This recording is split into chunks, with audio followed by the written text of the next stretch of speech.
Ako si James, tamad, pero may pangarap. Kaya tara, samahan niyo ako. Naisipan kong gumala, kaya tara, samahan niyo kami ni JP. Ayun nga, naglalakad-lakad na nga pala kami papunta sa palengke para sumakay sa tricycle. Ayun nga, malapit na nga pala kami. Ngayon, nakasakay na nga pala kami sa tricycle. So, ayan, magbabayad na nga pala tayo kay kuya. So, packet na nga pala tayo sa footbridge. Tapos, ayan, napakadaming sasakyan. Yan, si JP. Nga pala guys, si JP hindi nagpaalam sa nanay at tatay niya na nandito siya sa Manila. Pero pag uwi na lang daw niya magpapaalam.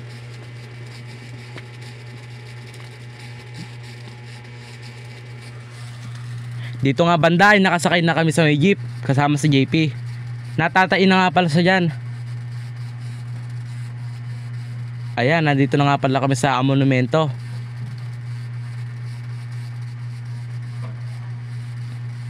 Ayan, malapit na tayo sa may SM. Ngayon nga pala nakababa na tayo. Pupunta tayo sa may Victory, sa may papasok. Ayan, diyan tayo maniningin ng damit. So ayan nga pala si JP, masayang masaya. Ayan, hi. So ayan nga pala, ibabayaran natin 426 at pababa na rin tayo. Ayun yung binili natin. Lilipat tayo sa may SM. So andito na nga pala tayo sa SM kasama si JP. Yan, tamang lakad lang kahit walang bibilin.